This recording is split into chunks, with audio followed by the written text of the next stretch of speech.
Is this thing on? Anyway, welcome back to the channel again. I got everything set up here, so you've probably seen me do this a time or two before, where I just kind of do like a video voiceover as we're gonna go through this traffic and talk about lane filtering. I have a difference between lane filtering and lane splitting. I could explain it, but to make it a little easier, lane filtering is a much, what I would consider safer alternative. Very low speeds, nothing over 20 miles an hour, and pretty much only done when the traffic is completely stopped or not doing much over 10 miles an hour. Where if you're filtering in, two or more lanes going one way, that you can filter through.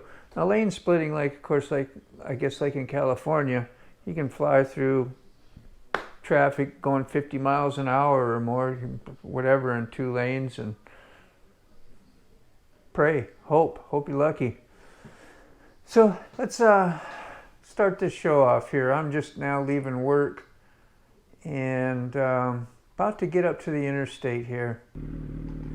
Yeah, I'll shut the volume off. Here it is, totally backed up most of the time on this corner, always, especially in the summer. Right now it's starting to lighten up a little bit, but this is like shortly after Labor Day. And I saw a motorcyclist back there.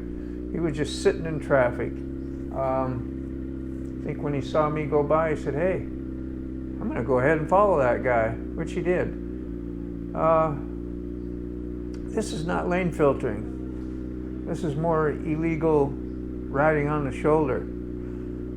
But look at that traffic is hardly moving, and a lot of times it's completely stopped. So I just take my time, try not to be rude, roll up on through here, and be polite and be safe. I go real, as you can see, I'm not going very fast at all.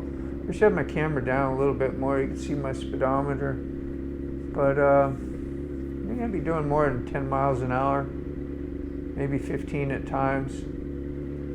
And here's where the on-ramp starts to pinch down.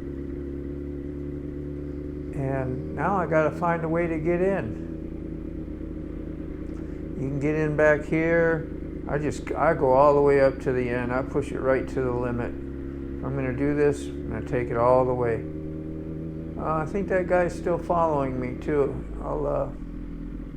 Yeah, you'll be able to see him in my rear view when I blow some of these up and finish editing. So here we're about, come to a stop. I want to get in behind this red truck. There's a white car there. I don't know. He's like trying to stay real tight. He sees me, obviously, but does not want to let me in, and that's okay. There's people that are like that and that don't want to be, see, that last minute move up saying, "No, I'm not going to let you through. I'm going to make you sit there." Like, that's cool. Either get in way in front of you or behind you and eventually pass you anyway. But it doesn't matter. I just kind of, I wasn't being polite, just kind of bullied my way through. And here's where I'm getting ready to say, let's do this lane filtering. I did it the other day, got somebody following me, and I still wasn't sure about the law. I should have been. You need to be very sure before you do these kinds of things. Know your laws in the state. From what I understand, right, it's still not legal.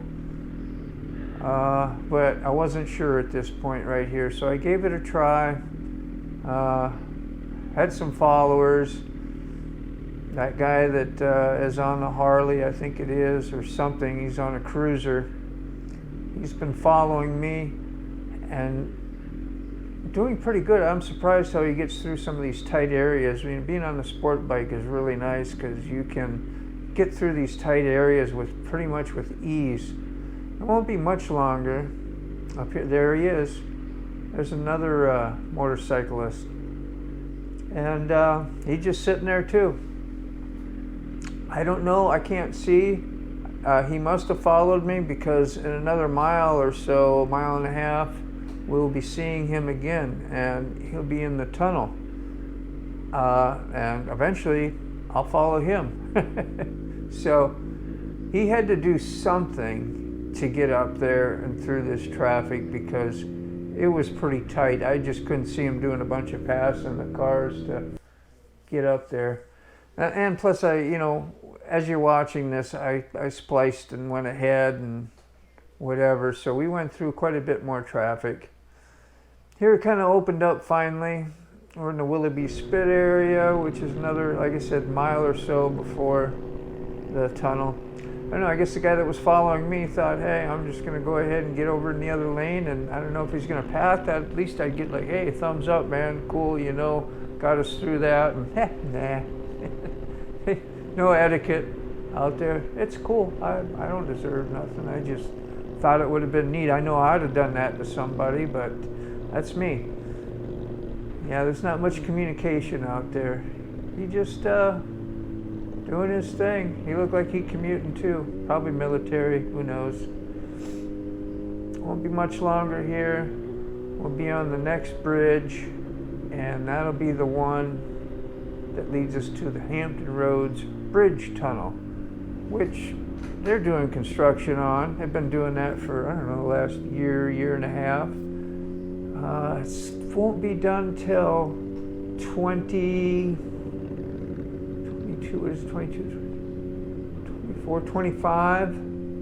So we got a good 2-3 more years of this, easy. That's if there's no delays, huh? And this crosses the Chesapeake Bay, and then we go underneath the Chesapeake Bay when we get to the tunnel. I mean, this tunnel goes deep enough that cargo ships can cross, aircraft carriers. I mean, it's a major port area, for the largest naval base in the whole world is right there. So, they got to do a lot of crossing to get out to the ocean here, because on the right side of this road, you got the Atlantic Ocean as you get out of the mouth of this Chesapeake Bay area. And to the left is the naval base. It's still flowing pretty good here. And I was trying to remember, I think it's like 80 or 90 feet that this tunnel goes down. I think I forget what the specs are. I mean, you can look it up if you're really interested. She goes down quite a ways. We're going to put, I think, 2 more tunnels in, or at least one, so that we got another lane on each side, if not 2 more lanes. But I've YouTubed it, and it will show you how it will all look at the end, how the roads are going to be. It's really, really neat that they got all that technology, and show you ahead of time. Give you a hope shot. There's so many cranes out here too. There's at least 15 to 20 of them. They had one actually tip over off a barge on the far end of this road here. When we get up to the peninsula, somewhere up in there, it had tipped over and obviously laid sideways in the water along with the bridge. I don't think it hit the bridge or hit nothing, so that's positive. And right here is where we go into the depths of the sea. Yeah. Oh man, there was a semi there. I don't like to be by semis. If they blow a tire, it's not a happy day. I'm sure that's be pretty scary. I've been in a car and behind when one blew and it threw a tire. I was in a little Fiero at the time too. So that's, not a big or beefy car, just a little mini sports car, kind of fragile, so not good. I know I was staying on the left side of my lane a little bit. Here comes this big wide semi. As you can see, he's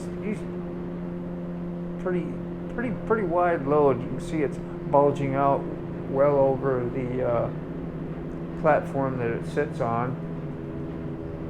And they're so wide, you know, they don't have much more room to the left. So I'm sure he was doing what he could do. And here comes the other motorcycle guy that we passed earlier.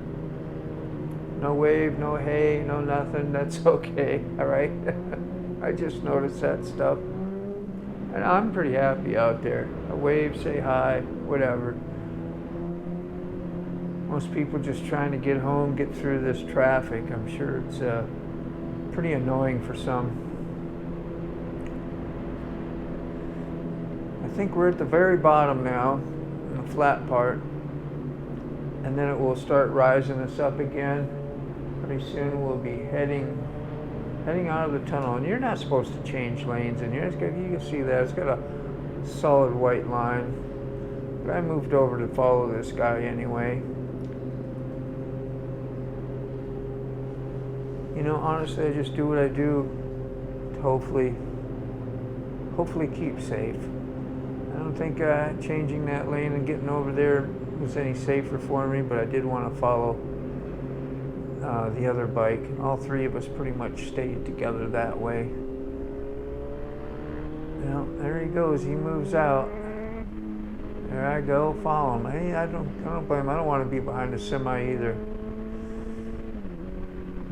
So now we are headed towards the peninsula. Probably a mile or less, half mile.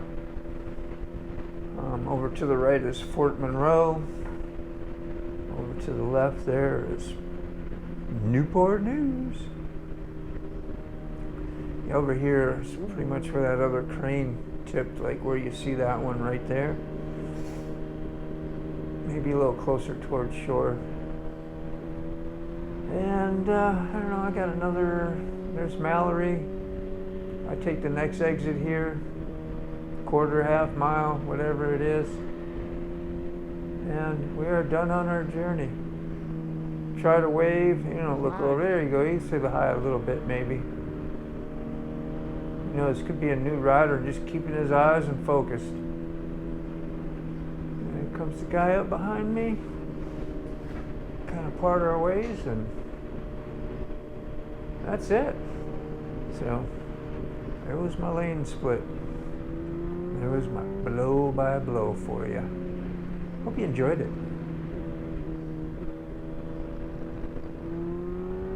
One more little zoom, zip, zowie, exit. Woo. Run into the school bus.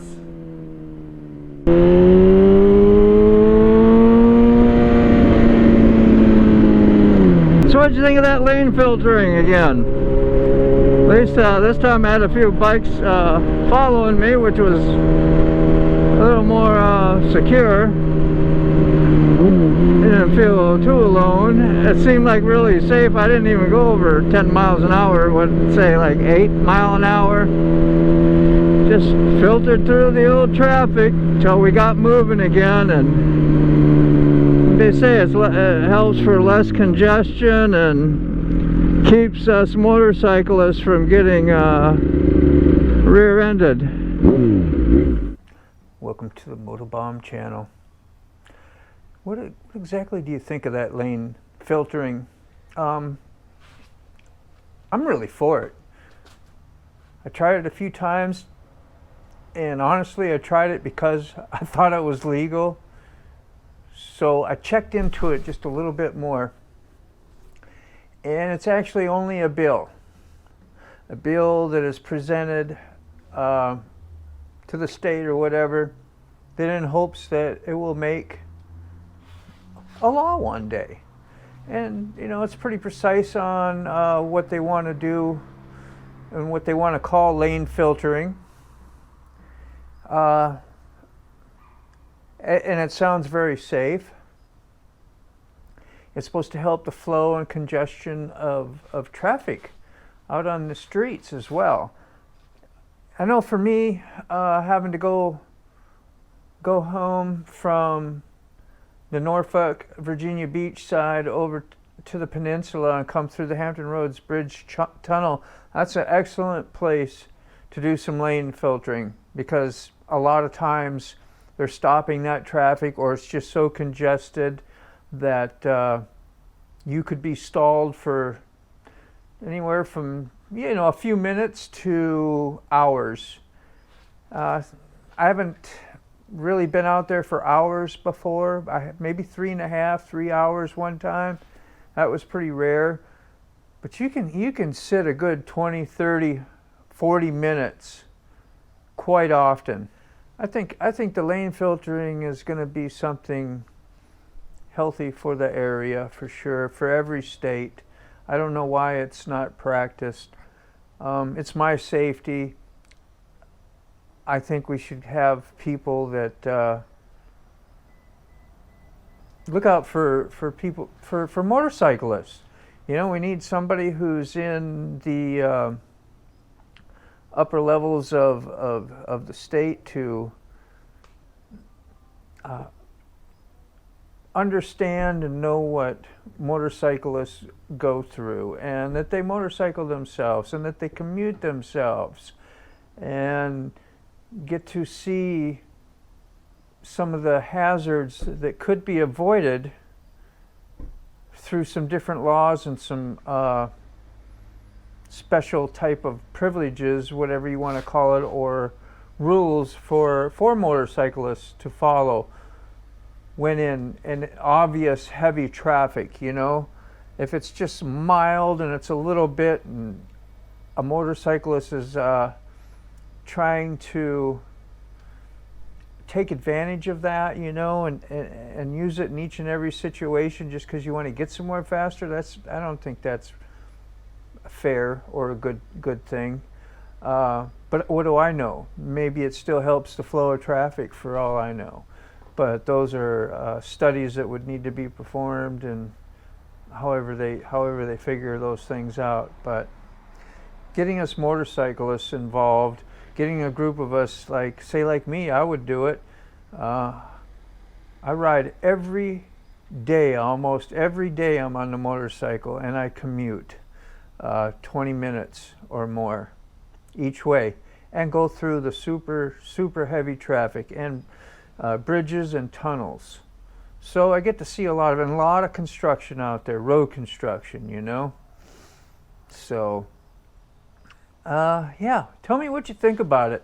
I'm going to make another video on this. I did one not long ago on lane filtering, and I was able to be in a position to lane filter like a couple days right after that. And I actually had a couple other motorcyclists follow me. So if you watch this, I don't know if I'll put this at the end or the beginning of the video. If you already watched this video, let me know. Let me know what you think. Hope a few of you make some comments or suggestions. Have you lane filtered before? Have you wanted to? And would you support it? All right, Motobomb out. Thanks for listening.